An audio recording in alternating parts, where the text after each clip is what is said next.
말라기 4장 5절에 보면요. 구약의 맨 끝이죠. 여호와의 크고 두려운 날이 이르기 전에 내가 선지자 엘리야를 너한테 보낸다. 이런 말씀하셨습니다. 그 당시로 엘리야는요. 이미 죽은 지 400년 된 분이에요. 그런데 이제 주님 메시아가 올 때 엘리야를 보낸다. 이런 말씀하신 거니까 이때 엘리야는 엘리야 같은 사람을 얘기하는 거겠죠. 영적인 얘기입니다. 여호와의 크고 두려운 날은 뭡니까? 예수님의 초림과 재림. 메시아가 오는 날이에요. 초림과 재림 전에 엘리야 같은 사람이 오게 된다 하는 것입니다. 그랬더니 초림의 엘리야가 누구였어요? 세례 요한이었죠. 자, 그래서 세례 요한 다음에 예수님이 오셨어요.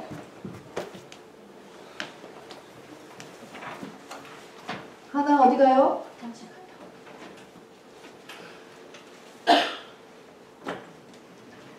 실제 역사에서 엘리야 다음에 누가 왔지요?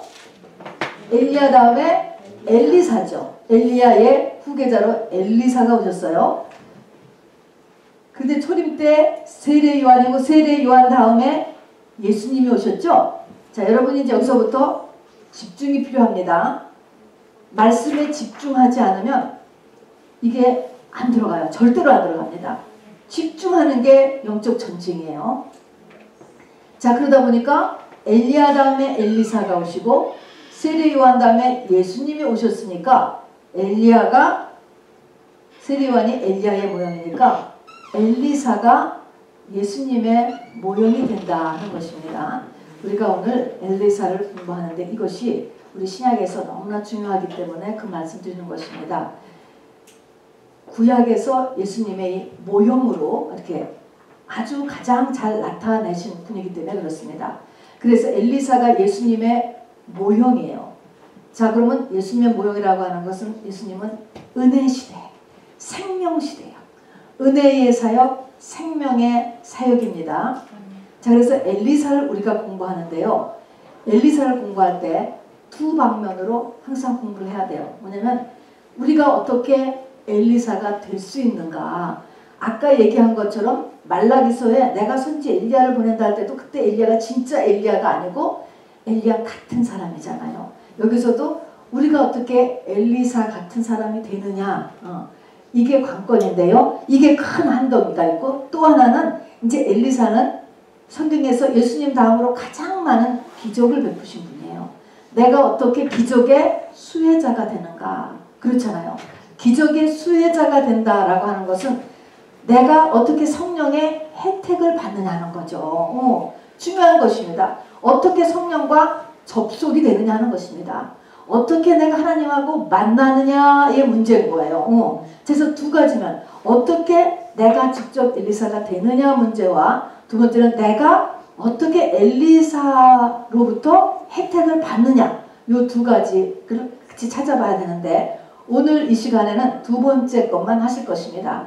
그러나 참조로 내가 어떻게 엘리사가 되느냐 하는 것은 이제 우리가 지난주에도 잠깐 봤지만 굉장히 한 시간을 다 드려요. 간단히 봐도요. 그만큼 엘리사가 엘리사로서 이렇게 사역을 하는 데는 엄청난 훈련이 거기 들어갔어요. 그래서 금방 못한다는 것입니다. 훈련. 여러분 그래서 저는 이렇게 훈련이라는 게 매우 중요하다고 생각하는데요. 여러분 신약에 들어보면 사도행전이 있지 않습니까? 사도들의 행전, 사복음서 다음에 사도행전 나오잖아요. 이 사도행전은 누구의 이야기를 쭉 꺼내냐면 물론 성령이 하신 것이지만 베드로하고 바울 두 분의 이야기예요. 쭉 보면은요. 그래서 쭉 나가잖아요. 그래서 사도행전 이렇게 하는데 여기에 나오는 모든 일들을 그냥 다 나도 할 수 있다라고 하는 거에는 굉장한 문제가 있는 것입니다. 왜냐하면 바울이나 베드로 같은 사람 우리 알다시피 이들은 이미 유대인이었기 때문에 율법, 구약은 이미 통달한 사람들이에요. 구약을 통달했죠. 사복음서를 통과하고 십자가와 부활을 보고 그리고 마가 다락방을 통과한 사람들이 주도가 돼서 움직이는 거를 그냥 거기에 성경이 있다라고 해서 내가 하는 곳에는요 굉장히 많은 우리가 생각해야 될 문제가 있습니다. 임파테이션 가지고 되는 게 아니에요, 여러분. 신사도라고 하는 것은 그래서 여러분 미혹이 됩니다, 여러분.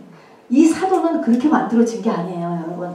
임파테이션 받았다 그래서 사도가 되는 그래서 이 사도행전에 일어나는 역사를 할 수 있다. 그거 아닙니다, 여러분. 그런 것처럼 하나님의 사람이 하는 일들은요, 그 사람이 그 일을 할 때까지 굉장한 하나님의 훈련이 필요하다는 것을 잊어버리시면 안 됩니다. 자, 그래서 그건 그거고요. 우리는 지금 오늘 할 것은 엘리사를 통해서 어떻게 성령과 접속되느냐예요. 엘리사가 기적을 많이 일으켰기 때문에. 그래서 성령과 접속된다라고 하는 말은 우리가 하나님을 만나는 것이고 병을 치료하는 거예요. 내면의 병을 치료하고 육신의 병을 치료할 수 있죠. 귀신을 쫓겨낼 수 있는 것입니다. 또 내가 갖고 있는 각종 문제가 해결되는 것입니다, 여러분. 하나님은 다 하시잖아요. 성령이 다 하시는 거예요, 여러분. 그러니 우리가 성령과 접속되는 게 얼마나 중요합니까? 예배에도 성령의 임재를 시키는 거가 얼마나 중요합니까, 여러분? 예배가 모였는데 성령의 임재가 없으면요 아무 소용없는 거예요. 그 성령은 이 모든 일을 다 이뤄내세요. 그래서 예배가 너무너무 중요한 것입니다, 여러분. 그래서 월십, 끝없는 가치를 지니고 있는 현장이 예배예요, 여러분. 자, 그래서 오늘 이렇게 우리가 모였습니다. 자, 그래서 여기서 어떻게 내가 성령과 접속되느냐, 그 원리가 있어요. 이것을 영성 원리라고 합니다. 그리고 이것은 우리가 갖고 있는 이 문제가 어떻게 하나님의 능력에 접속되어서 이 문제를 내가 해결하느냐하고 상관이 있는 것이죠. 다 성령과 접속되면 다 되는 거예요, 여러분. 천능이시니까. 자, 그래서 엘리사는 생애에서 예수님 다음으로 가장 많은 기적을 행했고요. 성경에는 크게 16가지 기적이 기록되어 있는데 그 중에서 다시 7가지를 펴서 7대의 기적이라고 해서 이 7대 기적 속에 우리가 어떻게 해야 하나님의 이 기적에 동참할 수 있는가, 접속될 수 있는가를 보여주기 때문에 이 7대 기적을 같이 오늘 나눠보는 것입니다. 여러분 이제 열왕기 하로 들어갑니다. 509약 566페이지 열어주시기 바랍니다. 이제 엘리사의 이야기입니다. 566페이지. 엘리사가 행한 16가지 기적을 보면요, 예수님이 행하신 기적하고요 너무 비슷해요. 정말요.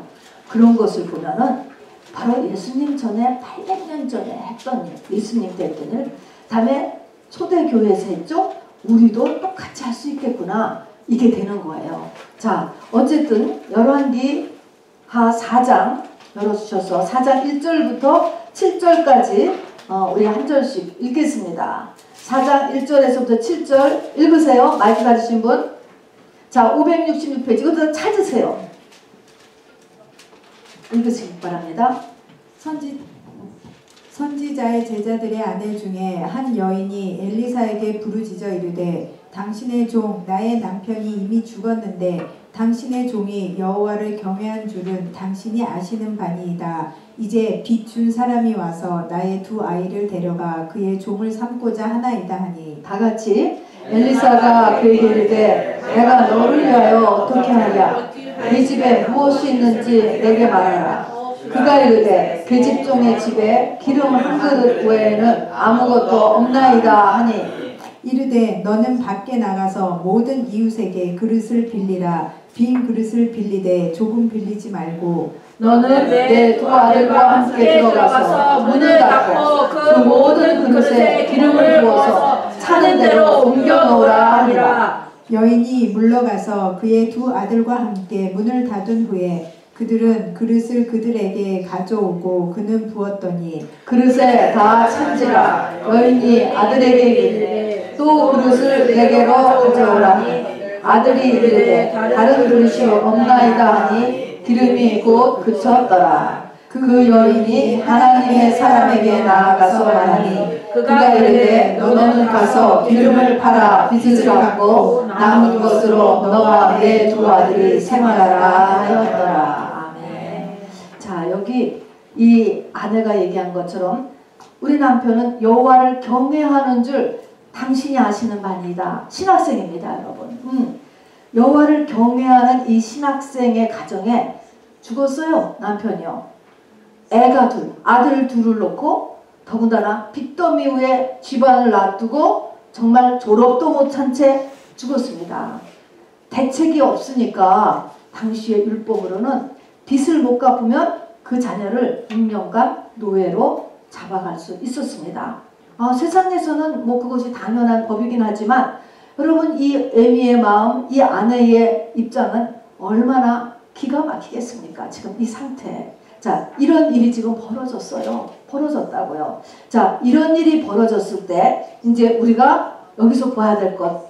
이 여인이 우리가 읽었지만 문제 해결하지 않았습니까? 빚도 다 갚고요. 또 그 뒤에 살 수 있는 생활비까지 났습니다. 그리고 살아계신 하나님을 만났으니 maybe 이 사람 정말 예루살렘 성에 이름이 기록됐을 거예요. 자, 그러면 우리가 이제 여기서 어떻게 내가 해야 되는구나 라는 것을 배우는 것입니다. 어떻게 해야 내가 성령과 접속이 되는구나 라는 것을 배우는 거예요. 자, 그러면 이렇게 사방이 막혔습니다. 뭐 두말할 것 없이 정말 당시에는 고대사회는 남편 믿고 살았는데 남편이 죽었어. 이렇게 사방이 막히는 절박한 상황에서 나는 어떡할 것 같아요, 여러분? 어떻게 해야 되느냐는 것입니다. 여러분 어떻게 할 것 같아요? 두 아들 데리고 그냥 죽자. 그냥 자살. 그 생각날 것 같아요. 진짜 저라도. 길이 없어. 너무나 비참하니까. 이 두 아들하고 저 두 아들을 노예로 남의 집에 보내고 이걸 어떻게 살 것 같아? 두 아들과 함께 죽을까? 아니면은 그냥 원망 하다가 그거 신학교 다녔는데 이런 꼴을 당하다니. 하나님 믿는 거 그만. 교회 다니는 거 아무 소용도 없다. 교회 그만둬. 여러분 어떻게 할 것 같아? 아니면은 낙심, 그다음에는 그냥 자포자기, 중독에 빠져버리든가. 여러분 어떻게 할까라고 하는 것을 여러분 한번 생각해 보시기 바랍니다. 여러분이 이런 입장에 들어갔으면 어떻게 할 것인가? 여러분 이 고난을 당했을 때 내가 어떻게 하느냐라고 하는 것이 그게 내 믿음이야. 그게 내 믿음. 요게 믿음의 민낯이에요, 여러분. 이 신학생의 아내는요, 남편만큼이나 믿음이 참 좋은 아내인 것 같아요. 남편이 하나님을 경외하는 줄 당신이 아셨나이다. 이렇게 얘기했잖아요. 그런 것처럼 아내도 너무너무 믿음이 좋은 것 같아요.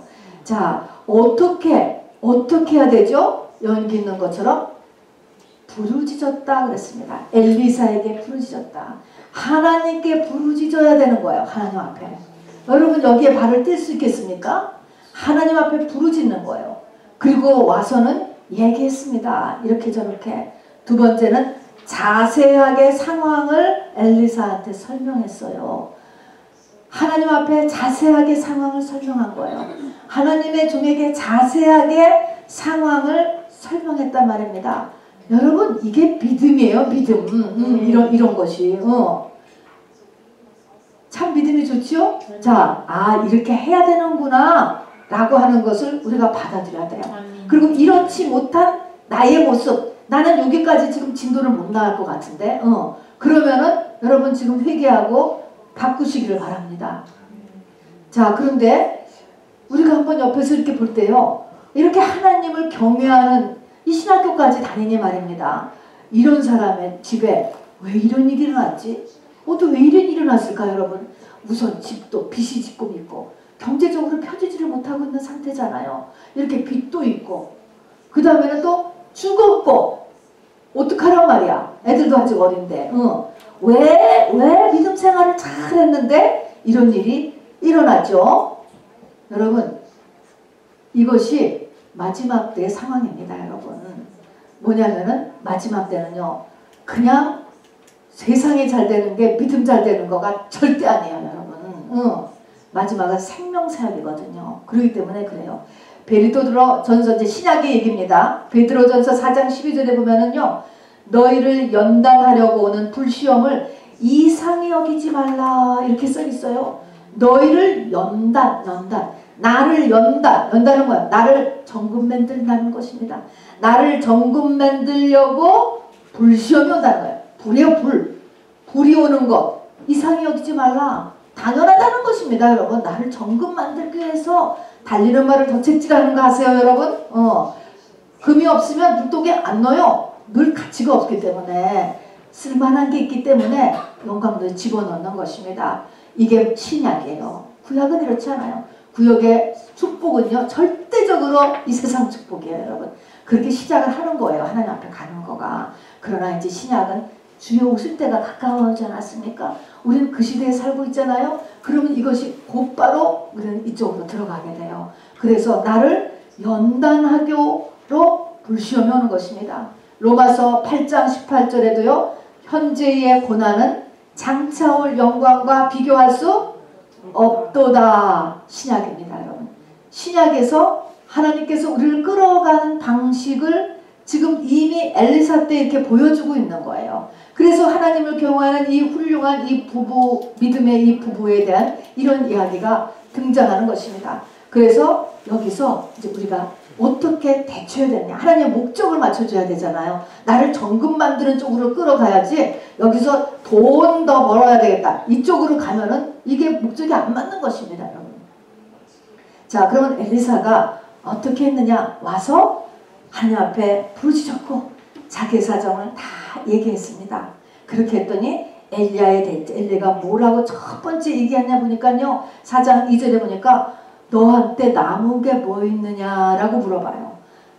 여러분에게 지금 여러분이 굉장히 어려움이 있어요. 그랬을 때 하나님께서 너에게 지금 있는 게 뭐냐 물어보면 여러분 한번 해보세요. 있는 게 지금 없는 거 보지 마시고 있는 게 뭐냐. 하나님은 뭘로 역사하세요? 있는 거 갖고 역사하는 거예요, 여러분. 이 있는 걸로 하나님 앞에 나가야 되는 것입니다. 자, 그래서 우리 있는 거 보는 것에서는 우리 대표가 우리 룻기잖아요. 룻기에서 예수님의 조상이 나오고 예수님과 예루살렘 성에 들어가는 예수님의 신부가 됐잖아요. 룻과 나오미가. 뿐만 아니라 바로 이 세상 것도 다 완전히 회복하잖아요. 끝에 가서 보면은.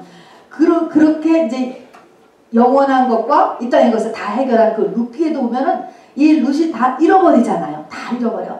남편이 없어지면 없어진 남편만 보지 말고, 아들이 죽었어, 아들 보지 말고, 둘째 또 죽었어, 돈 다 없어졌어, 계속 하느다 다 나이가 들었잖아요. 그러고서 이제 젊음도 나이도 다 지나갔을 때, 근데 이게 지금 하나님의 은혜고 나오미의 이 믿음의 은혜가 뭘 받습니까? 남은 거죠, 남은 거. 하나님이 남았다. 그래서 하나님을 찾기 위해서 고향으로 돌아가지 않습니까? 하나님. 여러분, 우리가 나중에 병상에 혹시 들어간다 할지라도, 아주 연로해졌다 할지라도 다 없어졌어. 그래도 뭐가 남아요? 하나님. 의식이 있는 한 하나님이 남아요, 여러분. 그 하나님하고 딜을 하셔야지 돼요. 그리고 그 하나님 앞에 기도하고 그 하나님하고 이 하나님을 위해서 자기들 나머지 그 남은 걸 가지고 하시길 바랍니다. 잊지 마세요. 자, 그래서 남은 것, 네 남은 것이 무엇이냐? 이게 영적인 원리예요. 그래서 남은 것이 뭐냐? 그랬더니 이 여자가 얘기하는 거야. 딱 집에서 지금 뒤져보니까 뭐가 남았어요? 기름 하나가 남았대. 기름 하나가. 당신은 기름이 재산이었으니까 어쨌든 기름 하나가 남았다. 그랬어요. 자, 그럼 이제부터 있는 거 뭐라 이제 요 말입니다. 자, 그런 다음에 두 번째의 모더가 이게 정말 어려운 것 같아. 이게 정말 할 수 없는 것 같아요, 여러분. 대부분 여기서 걸리는 것 같아요. 남은 거 보는 것까지는 할 수 있는데 이 두 번째를 못하는 것 같아요. 이웃에 가서 그릇을 빌려와야 돼. 여러분 어디 가서 뭐 빌려봤어요? 빌리면 어떻게 해요? 뭐 빌리면 뭐가 상해요? 자존심이 상하지, 여러분. 자존심을 내려놔야 돼요, 여러분. 그래서 이웃집에 가서 그릇을 빌라. 자존심 내려놓는 거예요. 여기 끝에 가서 보니까 그릇이 많을수록 사실은 기름이 더 많이 찼었어요. 그러니까 이게 자존심이 그냥 죽을 힘을 다해서 가서 이제 몇집 가서 빌려온 것 같아요. 근데 더 정말 하나님의 뜻에 순종해서 기름을 많이 그러니까 그릇을 많이 빌렸다면 기름이 그릇만큼 채워졌잖아요. 자존심. 그래서 제가 늘 얘를 싹 비워 그러잖아요. 자존심 그냥 싹 비워 그냥 다 내려놔요, 여러분. 그게 나중에 다 채워진다니까. 내가 비운 만큼 채워지는 거예요. 내려간 만큼 올라가는 거예요, 여러분. 그래서 속지 마시고, 야, 너 체면이 있잖아, 너 자존심 있잖아, 이렇게 속지 마시고요. 비우라고. 비워. 자, 그래서 그릇을 빌어오는 거예요. 그랬더니 그 다음에는 집에 들어가서 두 아들과 함께 문을 닫아라 그랬습니다. 세상의 문은 닫지만 이것은 누구하고 여는 겁니까? 하나님하고만 여는 거예요. 골방에 들어가는 거죠. 골방의 의미인 것입니다. 하나님한테만 자기의 모든 것을 다 오픈하고 다른 거는 다 커트, 유튜브 커트, 파티 커트, 다 커트하고 하나님 앞에만 문을 열었어요. 그런데 거기에 또 두 아들과 함께 들어가라. 이것은 또 무슨 맛일까요? 혼자 하는 것보다 같이 하면은 훨씬 그 집안의 문제가 같이 해결되는 것입니다. 두세 사람이 모인 곳에 내가 함께하리라. 너희가 두 사람이 합심해서 이 땅에서 구하면 하늘에 계신 아버지께서 구해주신다 하는 것처럼 이 공동체는 공동체 멤버가 하나로 묶일수록 아주 이게 시너지로 폭파되게 이 성령이 충만해요. 그래서 안 되면 그냥 나 혼자 골방에 들어가는 것이지만 되면 부인하고 하나가 되든가. 여긴 지금 두 아들인데 이 두 아들도 믿음 있게 키운 것 같아요. 두 아들이 같이 엄마가 하려는 대로 그냥 가서 게임 중독에 안 빠지고 가서 엄마하고 같이 골방에 들어가는 거예요.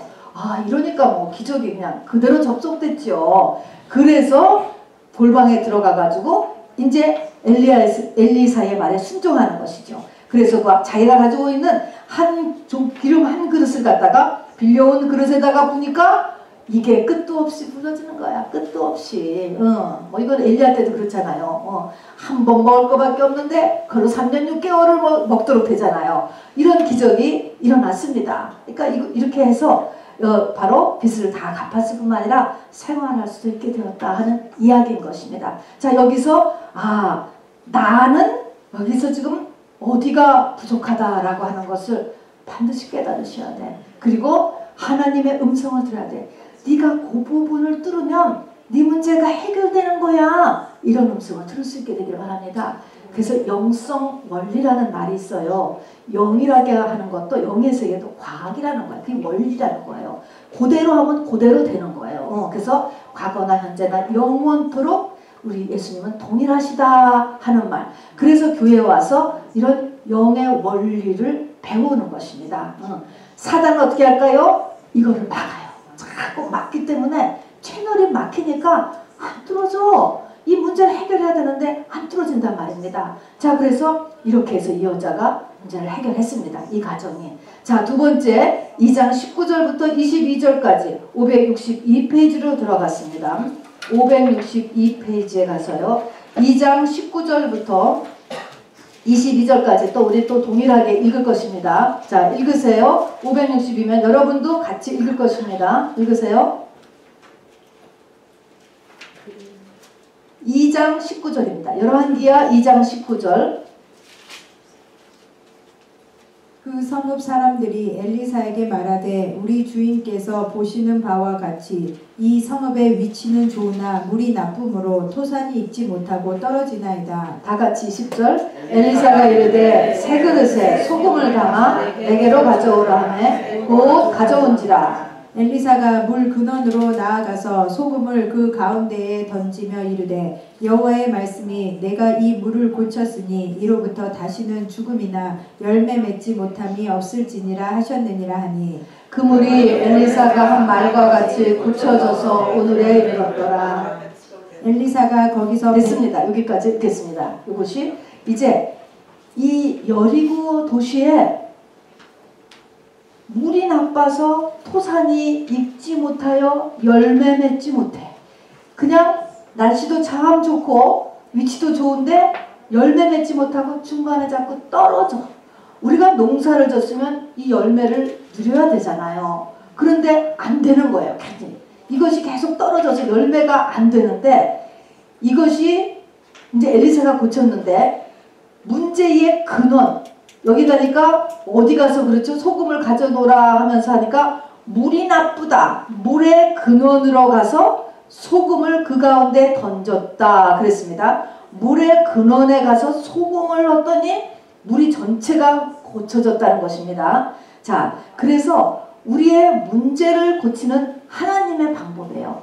하나님은 문제가 있을 때 어떻게 늘 보시냐면 그 문제의 근원을 건드리셔요. 근원을 고친다고요. 그럼 문제의 근원이 뭔가? 근원이라는 게 뭘까요? 자, 영혼 육 중에서 문제의 근원은 하나님은 영혼 육 중에 뭐가 근원이에요? 영이죠. 나는 지금 육이 고장났어. 육이 아파. 하나님은 뭐가 문제가 있다고 그러는 거예요? 물샘이 문제라는 거예요. 물샘. 영이 문제라는 거예요. 또는 또 혼의 문제가 있어. 정신의 문제가 있어. 공부 안 해. 절대로 안 해. 못해. 혼의 문제가 있어. 디프레스 돼. 그것도 또 어디의 문제예요? 영의 문제라는 것입니다. 자, 그래서 영의 문제. 이게 문제의 근원이에요. 또는 하나님과의 관계가 문제라 이것입니다. 이것이 근본이야. 그래서 우리 하나님은 항상 근본을 다루셔요. 그래서 자꾸 문제가 생기면 교회로 보내는 것이에요. 사람들을. 근원을 치유하기 위해서. 그런데 사람들은 와서 교회에 와서 돈 문제가 있으면 돈을 딱 주든가 이런 거를 안 하고 자꾸 그냥 교회 오기만 하라고 그런다고 이렇게 얘기를 하잖아요. 그게 아니고 하나님은 근원을 고쳐요. 근원을 고치면 그 문제가 서서히 다 해결되거든요. 자, 그래서 하는데 여기 보니까 새 그릇에 소금을 넣었다. 새 그릇에 넣은 소금을 갖다가 뿌렸습니다. 이제 뒤에 가서 보니까 도끼가 빠진 데서는 도끼를 뜨게 하는데 나뭇가지를 던지기도 하고, 또 엘리사의 기적에 보면은 국을 끓였는데 국에 식중독이 일어나서 독이 들은 거야. 이렇게 했을 때 거기다가 또 가루를 풀기도 하고 이런 거예요. 나뭇가지를 던지고 또 이렇게 소금을 집어넣고 또 가루를 풀고. 여러분 이게 다 뭘까요?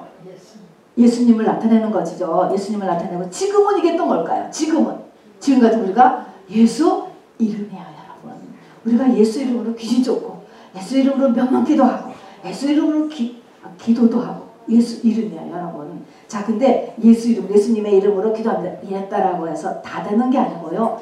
내가 예수 이름을 말할 때 내 안에는 예수 이름에 대한 믿음이 나가야지. 믿음. 그렇게 하는 거지. 그냥 읊조렸다라고 해서 그게 되는 것이 아니에요. 그냥 읽으면 아무 소용도 없고요. 예수 이름에 대한 믿음이 나가는 걸 이것이 예수 이름이라고 하는 거예요. 자, 그러면 어떻게 해야가 아니고 나한테 예수 이름, 내가 예수 이름이라고 했을 때 우리 다 예수 이름 막 기도하잖아요. 예수 이름 막 명령 기도하고. 그것을 기준이 뭘 같아요? 첫 번째 기준인데 제가 기준 한 가지만 잠깐 말하고 지나가면요. 뭐를 하면 예수 이름의 파워가 좀 나갈 것 같아? 창세기 14장에 보면은 아브라함한테 하나님 이것부터 가르쳐요. 성만찬과 11조를 바꾸지요. 내가 11조를 못하는 사람은 예수 이름의 파워가 거의 없어요. 사실은요. 하기는 하지만 이게 보이지 않는 게 무서운 거예요. 그래서 이 온전한 11조를 하는 거가 내 이 예수 이름의 이 파워하고 첫 번째입니다. 여러분. 참조입니다. 자, 세 번째는 열왕기하 5장 1절 열어주세요. 566페이지 열왕기하 5장 1절에서부터 14절까지입니다. 읽어주세요. 아람 왕의 군대 장관 나아만은 그의 주인 앞에서 크고 존귀한 자니 이는 여호와께서 전에 그에게 아람을 구원하게 하셨습니다. 그는 큰 용사이나 나병 환자더라. 2절 읽어요. 시작. 전에 아람 사람이 떼를 지어 나가서 이스라엘 땅에서 어린 소녀 하나를 사로잡음에 그가 나아만의 아내에게 수종들더니 그의 여주인에게 이르되 우리 주인이 사마리아에 계신 선지자 앞에 계셨으면 좋겠나이다. 그가 그 나병을 고치리이다 하는지라. 나아만이 들어가서 그의 주인께 아뢰어 이르되 이스라엘 땅에서 온 소녀의 말이 이러이러하더이다 하니 아람 왕이 이르되 갈지어다. 이제 내가 이스라엘 왕에게 그를 보내리라 하더라. 나아만이 곧 떠날새 은 10달란트와 금 6,000개와 의복 10벌을 가지고 가서 이스라엘 왕에게 그 글을 전하니 이르렀으되 내가 내 신하 나아만을 당신에게 보내오니 이 글이 당신에게 이르거든 당신은 그의 나병을 고쳐주소서 하였더라. 이스라엘 왕이 그 글을 읽고 자기 옷을 찢으며 이르되 내가 사람을 죽이고 살리는 하나님이냐. 그가 어찌하여 사람을 내게로 보내 그의 나병을 고치라 하느냐. 너희는 깊이 생각하고 저 왕이 틈을 타서 나와 더불어 시비하려 함인 줄 알라 하니라. 하나님의 사람 엘리사가 이스라엘 왕이 자기의 옷을 찢었다 함을 듣고 왕에게 보내이르되 왕이 어찌하여 옷을 찢었나이까 그 사람을 내게로 오게 하소서. 그가 이스라엘 중에 선지자가 있는 줄을 알리라 하니라.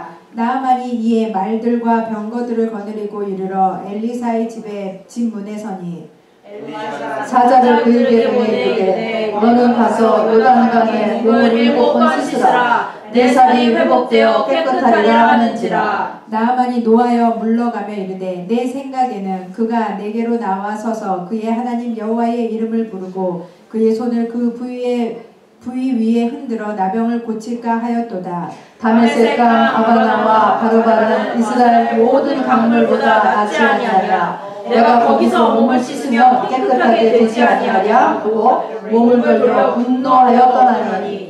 그의 종들이 나와서 말하여 이르되 내 아버지여 선지자가 당신에게 큰 일을 행하라 말하였다면 행하지 아니하였으리이까 하물며 당신에게 이르기를 씻어 깨끗하게 하라 함이리이까 하니. 나아만이 이에 내려가서 하나님의 사람의 말대로 요단강에 7번 몸을 담그니 그의 살이 어린아이의 살같이 회복되어 깨끗하게 되었더라. 아멘. 우리가 생각하는 나아만 문둥병자가 회복된 사건입니다.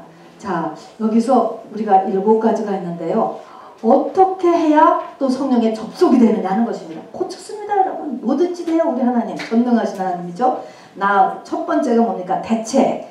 나아만이 노하여 물러가며 이르되 내 생각에는 계속 내 생각에는 나아만이 자기 생각하고 안 맞는다고 계속 화딱지를 내는 거예요. 자, 그래서 첫 번째 할 것은 우리가 하나님 앞에 접속되려면 뭐를 버려야 한다? 선입관. 내 생각. 내 생각에 틀이 있어요, 여러분. 이게 고집이죠, 고집. 이것을 내 생각을 좀 내려놓으셔야 됩니다. 자, 두 번째는 나아만이 내려가. 말에서 내려와. 또 물로 내려가. 성경은 내려간다 그랬습니다. 두 번째는 내려가야 돼요. 내려가야 돼. 세 번째는 나아만은요, 아람의 군대 장관. 아람은 이스라엘보다 큰 나라였어요. 거기에 군대 장관이에요. 근데 그냥 삐까뻔떡한 이 군대 장관의 옷을 벗어야 돼. 물속에 들어가려니까. 이 자기를 나타내는 이거 다 내려놔야 된다니까. 체면, 가식, 자존심, 사회적인 지위, 명예, 이거 다 내려놓으래. 어렵죠? 굉장히 쉬운데 굉장히 어려워요, 여러분. 하나님의 일이 다 그래요. 그 다음에 물에 담가야 된대. 물이라는 것은 뭐죠? 우리가 물은 말씀이에요. 말씀 받아야 돼요. 말씀. 그런데 말씀을 한번 딱 받고 은혜 받았어. 내가 이렇게 해서 되는 게 아니고 몇 번을 했어요. 여기 보니까 7번까지 내려가야 돼. 하나님의 완전수. 하나님이 원하는 것만큼 이 내 속에 말씀이 채워져야 돼. 이것도 영적인 원리지요. 가나 혼인잔치에서도 6 항아리에 물이 다 차니까 딱 포도주를 변했고, 또 에스겔 47장에서도 성전에서 나오는 물이 막 이렇게 흘러가기 전에 맨 처음에 발목에서부터 무릎에서부터 허리부터 가슴까지 차 올라온 다음부터 그 다음에 이제 회복이 일어나기 시작하잖아요. 그래서 하나님의 말씀이 채워져야 돼. 나한테 내 문제를 해결할 만큼 말씀이 채워져야 돼. 그러려니까 인내가 필요해요, 여러분. 그동안에 이렇게 해서 이게 되는 일일까 생각이 들죠. 또 마귀가 헷갈리 또 사건을 일으키죠. 그 말씀을 못 채우는 거예요. 자, 채워야 돼. 그런 다음에 또 7번째 보니까 여기는 너무나 자존심 상해가지고 돌아가려고 그러잖아요. 아니, 저 물에 가서 씻으라고. 저 물보다 우리나라를 가니까 이 다메섹 강이 더 깨끗하고 크고 깊은 강이 있는데 내가 그럼 거기 가서 그럼 씻을게. 거기 가서 말씀에 순종을 못하는 거죠. 내 생각이 들어가가지고. 자, 그런데 거기는 종들이 아니 여기까지 왔는데 그야말로 믿져야 본전 아닙니까? 뭐 큰일을 하고 그걸 못하세요. 그냥 해보세요. 그렇게 했더니 들어갔습니다. 7번 하니까 6번째까지 그냥 조금 피부가 부드러워지는 것 같지도 않더니 7째 되니까 샥 나서 어린아이 피부같이 되었더라 그랬습니다. 여리고성도 6바까지 돌두둥 안에 그마나 안 갈라지더니 7번밖에 와르르 하는 것처럼 하나님의 때에 팍 되는 거예요, 여러분. 참 어렵죠. 우리는 오감을 갖고 있기 때문에 이 오감에서 이게 되나 안 되나 이걸 보잖아요. 이게 열매가 있나 없나, 이게 뭐 이걸 계산하는데, 이게 하나님은 제게는요, 이게 그렇지 않은 부분이 있어요. 그래서 말씀을 기준으로 봐야 돼요. 자, 그래서 이 나아만의 이 문둥병 고치는 사건 굉장히 중요합니다. 여기는 7가지 단계가 있어요. 자, 그 다음에 열왕기하 6장 1절 네 번째의 영적 원리를 우리가 또 봐야 돼요. 570페이지니까 저 6장, 열왕기하 6장 열으세요. 6장 1절부터 7절까지 또 읽겠습니다. 선지자의 제자들이 엘리사에게 이르되 보소서 우리가 당신과 함께 거주하는 이 곳이 우리에게는 좁으니 2절 읽어요. 시작. 우리가 요단으로 가서 거기서 각각 한 제목을 가져다가 그곳에 우리가 거주할 처소를 세우사이다 하니 엘리사가 이르되 가라 하는지라. 그 하나가 이르되 청하건대 당신도 종들과 함께 하소서 하니 엘리사가 이르되 내가 가리라 하고 드디어 그들과 함께 가니라. 우리가 요단에 이르러 나무를 베더니 한 사람이 나무를 벨 때에 쇠 도끼가 물에 떨어진지라. 이에 외쳐 이르되 아 내 주여 이는 빌려온 것이니이다 하니 하나님의 사람이 이르되 어디 빠졌느냐 하매 그곳을 묻는지라. 엘리사가 나뭇가지를 베어 물에 던져 쇠도끼를 떠오르게 하고 이르되 너는 그것을 잡으라 하니 그 사람이 손을 내밀어 그것을 집으니라. 아멘. 쇠덩이가 물에 떠요, 여러분. 쇠덩이가 물에 뜬다니까. 자, 기적이죠. 이때에 물을 모으고 도대체 이런 일들은 도대체 무슨 의미일까 하는 것입니다. 물이라고 하는 것은 말씀의 의미도 있지만 나쁜 의미에서는 세상을 물이라고 해요. 자, 그래서 죄악된 세상, 마귀가 잡고 있는 곳이 세상이고 물이에요. 여기에서 도끼 머리가 떨어졌어요. 떨어져서 이게 빠져버려서 이 도끼를 쓸 수가 없어. 사람의 머리는 헤드쿼터가 사람의 머리잖아요. 내 몸 전체를 움직이는 건 이 머리인데 이 머리가 물에 가라앉아 쓰지 못하게 되는 것, 이것은 죄로 인하여서, 마귀로 인하여서 인간의 타고난 능력, 달란트들이 꽃을 피지 못하는 것을 나타내요.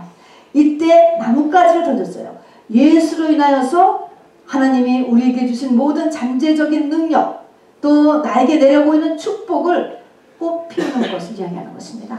하나님의 사명을 감당하고요. 또 너끈히 이 도끼가 자기의 몫을 감당해야 되잖아요. 자, 그래서 예수님을 믿으면 바로 우리가 이 땅에서 꽃 피우는 걸 얘기하는 것입니다. 다니엘 1장 10절에서도 보니까요. 다니엘과 세 친구들이 우상의 제물을 안 먹기 위해서 10일 금식하잖아요. 작정 금식 기도를 하고 났더니 하나님께서 학문에 영을 주셔가지고 주위 학생들보다 클래스에서 10배나 더 우수하다고 했습니다. 자, 그래서 하나님의 힘으로 IQ도 좋아지고 공부도 더 잘할 수 있고 사업도 잘할 수 있고 그렇게 되는 거예요, 여러분. 모든 것에서 예술도 더 잘할 수 있고 이렇게 꽃핀단 말입니다. 이 세상은요, 우리 특히 믿는 사람을 자꾸 눌러요. 이것이 피어나지 못하게 하는 것입니다. 이것이 네 번째 원리입니다. 다섯 번째입니다. 다섯 번째. 열왕기하 13장으로 넘어갑니다. 584페이지입니다. 13장 14절부터 19절까지.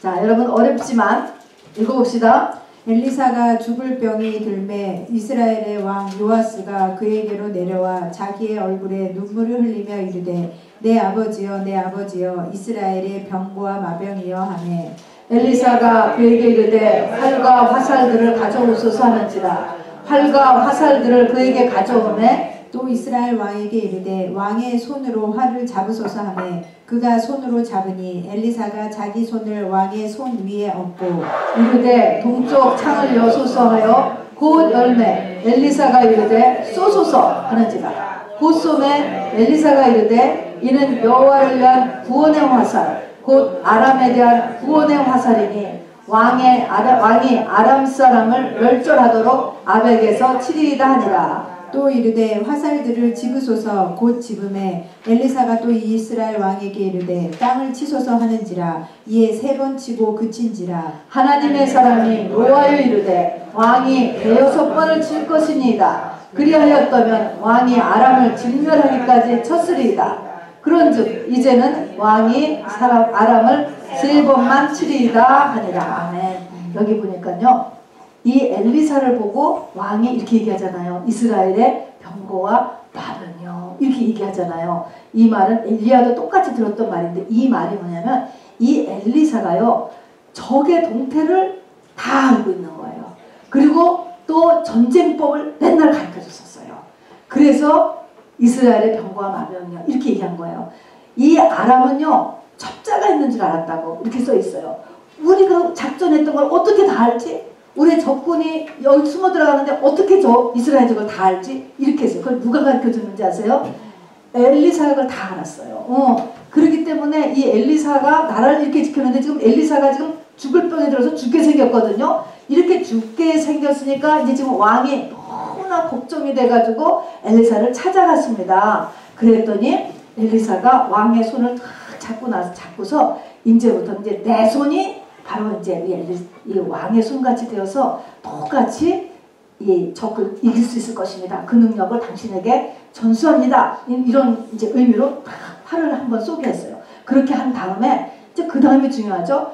화살을 가지고 땅을 치라는 거야. 화살통을 집어서 그걸 땅을 치소서. 이렇게 했더니 왕이 몇 번을 쳤냐면은 3번을 쳤어. 그랬더니 엘리사가 막 화를 내고 계속 치지. 당신은 3번밖에 못 이긴다는 거야. 왜냐면은 지금 하나님께서 이거를 치라라고 했으면은 치라까지만 몇 번 치라고 얘기하면 치라 그랬죠. 그러면은 힘이 닿을 때까지, 화살이 무겁고 크대요. 그렇지만 힘이 되는 데까지 계속 치라 그랬으면 계속 쳐, 열심히. 그러면은 그만큼 이길 수 있을 텐데 3번밖에 못 이기니까 너무나 안타깝다. 그래가지고 엘리사가 막 이제 지금 안타까워서 화를 냈다, 이 말인 것입니다. 이 말은 뭐냐? 하나님은요, 우리의 자유의지하고 같이 역사하는 거야. 내가 하나님 앞에 열심을 내면 하나님도 그만큼 나에게 다가오고, 내가 하는 만큼 가요. 그러니까 꿈을 조그맣게 가지만 그만큼밖에 안 돼요, 여러분. 꿈을 크게 가져. 그리고 하나님 앞에 달라고 해. 뭐든지 해. 이것입니다, 여러분. 그래서 나를 사랑하는 자들이 나의 사랑을 입고, 그런 것입니다. 그래서 하나님은 하나님에 대한 나의 열심, 내 열심만큼 하늘을 열고 또 능력을 주신다. 10분에서도 입을 크게 열라. 내가 채우리라. 여는 건 내가 하는 거야. 내가. 그렇게 해서 내가 하는 거, 그러니까 아유 하나님 해줘도 그만이, 안 해줘도 그만이요. 이대로 살다 죽을래요. 이러면은 아무것도 못해요, 여러분. 내세도 준비 못하고 이 땅도 별벌이지. 여러분, 마귀한테 잡힌 사람이야, 그런 사람. 저는 그렇게 생각해요. 그래서 하려고 해야지, 여러분. 잘 되려고 해야지. 그래서 자유의지와 같이 역사하는 게 영적 원리입니다, 여러분. 이게 다 신약의 원리예요. 자, 이제 6번째 2개만 더 하면 됩니다. 자, 6번째는 13장 20절 21절 열왕기 13장 20절 21절입니다. 엘리사가 죽으니 그를 장사하였고 해가 바뀜에 모압 도적대들이 그 땅에 온지라. 21절 읽읍시다. 마침 사람을 장사하는 자들이 그 도적대를 보고 그의 시체를 엘리사의 묘시에 들이댐짐에 시체가 엘리사의 뼈에 닿자 곧 회생하여 일어섰다. 와, 엘리사가 병들어 죽었어요. 여기 보니까 엘리사가 죽을 병이 들었대요. 죽었어. 아니 왜 예수님의 모형이 병들어서 죽지? 그냥 샥 올라가면 좋을 텐데. 엘리야는 승천했는데 왜 병이 들어 죽었지? 근데 죽었는데 그 엘리사의 시체에 당시에는 그 시체를 이렇게 동굴에다가 같이 했으니까 시체에 어떤 사람의 죽은 시체가 다니까 그 사람이 살아났다는 거예요. 여기에서 이제 우리가 알아둘 것입니다. 신약에 가서 보니까요, 우리 프린트물에 보니까 이게 바울도 그러네요. 브리스글라와 아굴라와 및 오네시보르의 집에 문안하라. 에라스도는 고린도에 머물러 있고 드로비머는 뭐해서 병들었다는 거야. 자기 동역자 중에 하나가 병들어갖고